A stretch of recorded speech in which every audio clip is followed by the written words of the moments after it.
NFPA 37 4.52 states that engine rooms are not necessarily classified as hazardous locations solely based on fuel, oil, or hydraulic fluid. However, this provision overrules NFPA 70 only for installations that comply with NFPA 37. If the generator room is not classified as a hazardous location, then explosion-proof wiring is not required.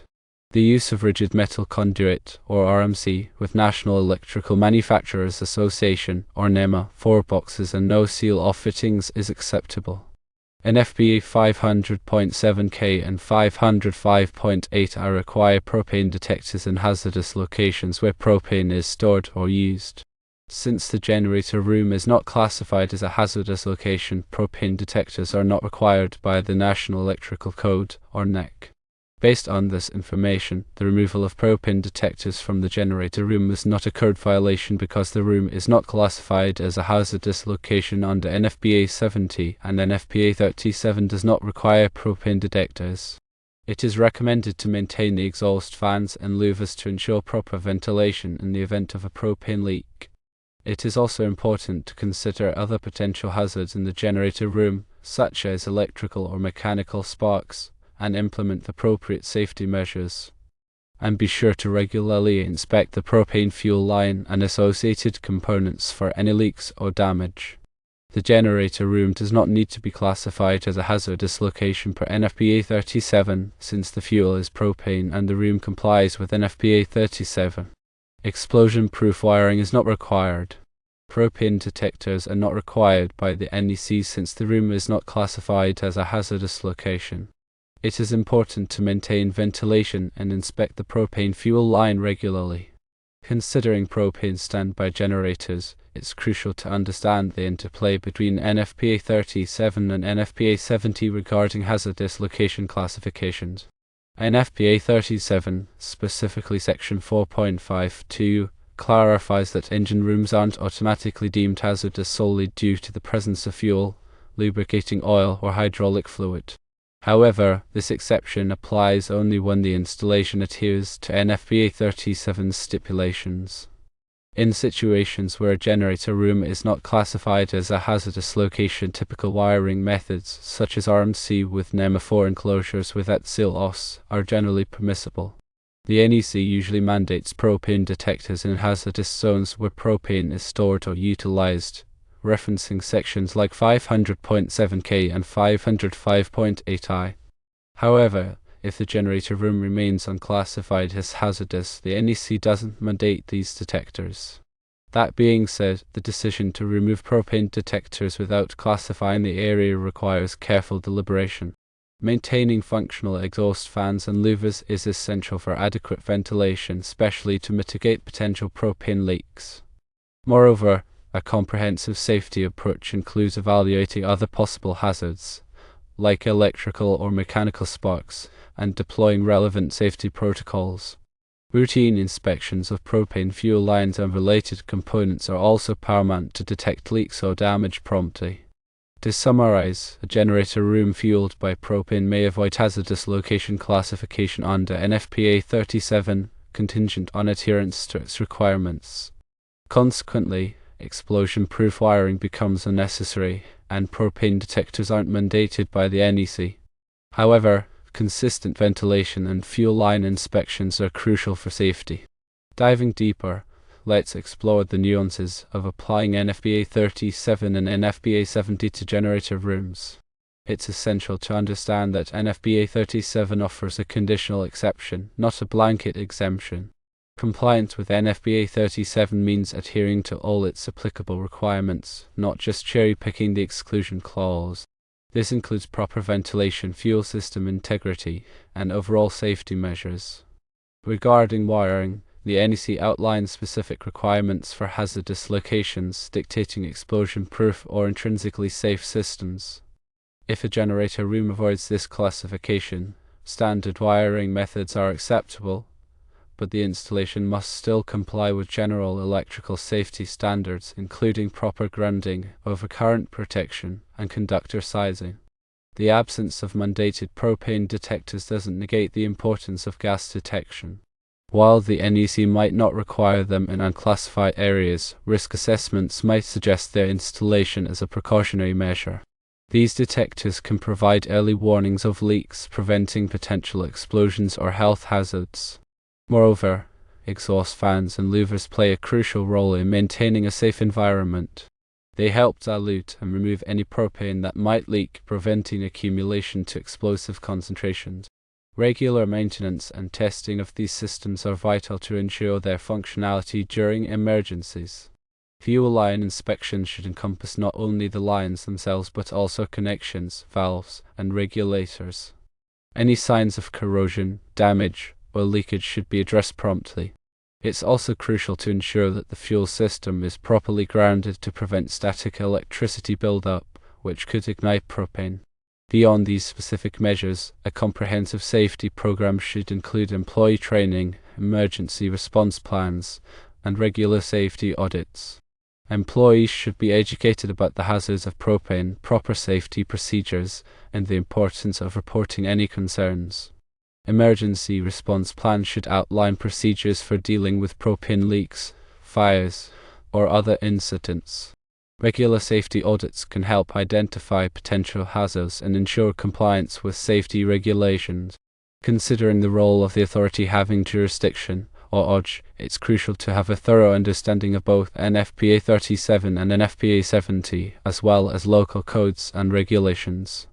The AHA decision should be based on a comprehensive assessment of the specific installation, taking into account all relevant factors. This might involve consulting with qualified engineers, conducting site visits, and reviewing relevant documentation.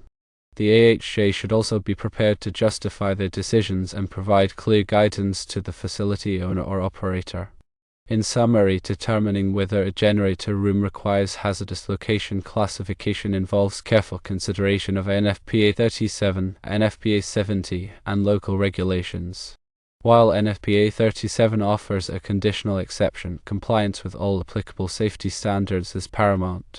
A comprehensive safety program, including regular inspections, maintenance, and employee training, is essential for mitigating potential hazards. The AHA plays a crucial role in ensuring that the installation meets all safety requirements and provides a safe environment for employees and the public. Furthermore, let's delve deeper into the practical implications and additional considerations for generator rooms and hazardous location classifications. First, it's important to emphasize that the absence of a formal hazardous location classification doesn't equate to the absence of hazards. Propane is inherently flammable, and even small leaks can pose significant risks. Therefore, a proactive approach to safety is always warranted. One crucial aspect is ventilation. Even if a generator room isn't classified as hazardous, adequate ventilation is still essential. This can be achieved through natural ventilation, such as louvers and vents, or through mechanical ventilation, such as exhaust fans. The ventilation system should be designed to effectively remove any propane that might leak, preventing it from accumulating to dangerous levels. Another important consideration is ignition sources. Even in unclassified areas, ignition sources should be minimized. This includes ensuring that all electrical equipment is properly grounded and maintained, avoiding the use of open flames or sparks, and prohibiting smoking. Static electricity can also be an ignition source, so measures should be taken to prevent its buildup. Fuel system integrity is paramount. Regular inspections should be conducted to identify any signs of leaks, corrosion, or damage. All connections, valves, and regulators should be checked to ensure they are in good working order. Any necessary repairs or replacements should be made promptly. Emergency shutdown procedures are essential. In the event of a propane leak or other emergency, it's crucial to have a clear and well-rehearsed shutdown procedure. This should include shutting off the propane supply, disconnecting electrical power, and evacuating the area. Employee training is critical. All employees who work in or around the generator room should be trained on the hazards of propane, proper safety procedures, and emergency response procedures. They should also be trained on how to identify and report potential hazards. Signage and labeling are important. The generator room should be clearly marked with appropriate signage, including warnings about the presence of propane and instructions on what to do in case of an emergency. All equipment should be properly labeled to identify its function and any associated hazards. Regular inspections and maintenance are essential for maintaining a safe environment. A comprehensive inspection and maintenance program should be developed and implemented, covering all aspects of the generator room, including ventilation systems, electrical equipment, fuel systems, and emergency shutdown procedures. The AHJ plays a critical role in ensuring that all safety requirements are met.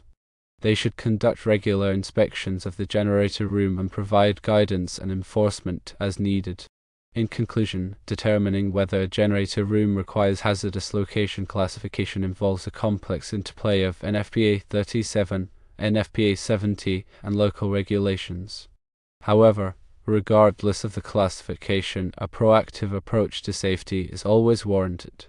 This includes ensuring adequate ventilation, minimizing ignition sources, maintaining fuel system integrity, implementing emergency shutdown procedures, training employees, providing appropriate signage and labeling, and conducting regular inspections and maintenance. By taking these steps, you can help to ensure a safe environment for employees and the public. Let's further explore the practical aspects and additional safeguards for generator rooms, focusing on scenarios where hazardous location classification is avoided due to adherence to NFPA 37. Even when a room is not formally classified as hazardous, maintaining a safety-first mindset is paramount, considering propane's inherent flammability. Enhancing ventilation beyond minimum code requirements can significantly reduce risk. Implementing continuous monitoring of propane levels, even if not mandated, can provide early warnings of leaks, allowing for swift corrective action before dangerous concentrations are reached. Selecting explosion-resistant or intrinsically safe equipment, even when not strictly required, provides an extra layer of safety, minimizing the potential for ignition in case of a leak. Establishing a robust permit-to-work system for maintenance activities ensures that all potential hazards are identified and mitigated before work begins. This includes procedures for lockout-tagout, hot work permits, and confined space entry, if applicable. Regularly reviewing and updating safety procedures based on industry best practices and lessons learned from incidents ensures continuous improvement. Encouraging employees to actively participate in safety programs fosters a culture of safety and empowers them to identify and report potential hazards. Conducting regular drills and simulations helps to prepare employees for emergency situations and reinforces safety procedures. Maintaining open communication with the local fire department and emergency responders ensures they are aware of the facility's hazards and can respond effectively in case of an incident. Implementing a robust fire suppression system, specifically designed for flammable gas hazards, can help to control fires quickly and minimize damage. Considering the potential for static electricity buildup, especially in dry climates, grounding all metallic equipment and using static dissipative materials can help to prevent ignition. Regularly inspecting and testing the grounding system ensures its effectiveness. Implementing a formal change management process ensures that any modifications to the generator room or its systems are carefully evaluated for their potential impact on safety. Documenting all safety procedures, inspections, and training activities provides a valuable record for audits and continuous improvement. In summary, even when a generator room is not formally classified as hazardous, a proactive and comprehensive approach to safety is essential. This includes enhancing ventilation, monitoring propane levels, selecting explosion-resistant equipment, implementing a permit-to-work system, and fostering a culture of safety among employees. By taking these steps, you can significantly reduce the risk of propane-related incidents and ensure a safe environment for everyone. To reiterate and further clarify the nuances surrounding generator rooms and hazardous location classifications, it's crucial to emphasize that relying solely on the absence of a formal classification can be a dangerous oversight. A comprehensive safety strategy should always take precedence, regardless of whether a space is designated as hazardous. Ventilation, for instance, plays a pivotal role in mitigating risks. Exceeding minimum code requirements and implementing enhanced ventilation systems can significantly reduce the likelihood of propane accumulation, thereby minimizing the potential for explosions or health hazards. Continuous monitoring of propane levels, even if not mandated by code, provides an invaluable early warning system. This allows for prompt detection of leaks and swift intervention before concentrations reach dangerous thresholds. Investing in explosion-resistant or intrinsically safe equipment, even when not strictly required, adds an extra layer of protection. This equipment is designed to prevent ignition, even in the presence of flammable gases, further reducing the risk of explosions. Implementing a rigorous permit-to-work system for all maintenance activities ensures that potential hazards are thoroughly assessed and mitigated before any work commences. This system should encompass procedures for lockout-tagout hot work permits, confined space entry, and other relevant safety protocols. Regularly reviewing and updating safety procedures based on industry best practices and lessons learned from past incidents is essential for continuous improvement. This ensures that safety protocols remain effective and adapt to evolving conditions. Fostering a strong safety culture among employees is paramount.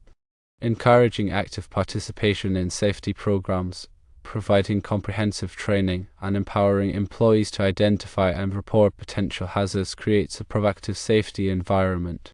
Conducting regular drills and simulations helps to prepare employees for emergency situations and reinforces safety procedures. This ensures that everyone knows how to respond effectively in case of a propane leak, fire, or other incident. Maintaining open communication with local fire departments and emergency responders is crucial. Keeping them informed about the facility's hazards and emergency response plans enables them to respond effectively in case of an incident. Implementing a robust fire suppression system specifically designed for flammable gas hazards provides an added layer of protection. This system can quickly control fires and minimize damage. Addressing the potential for static electricity buildup, especially in dry environments, is essential. Grounding all metallic equipment and using static dissipative materials helps to prevent ignition. Regularly inspecting and testing the grounding system ensures its effectiveness. Implementing a formal change management process ensures that any modifications to the generator room or its systems are carefully evaluated for their potential impact on safety. This prevents unintended consequences and maintains a consistent level of safety.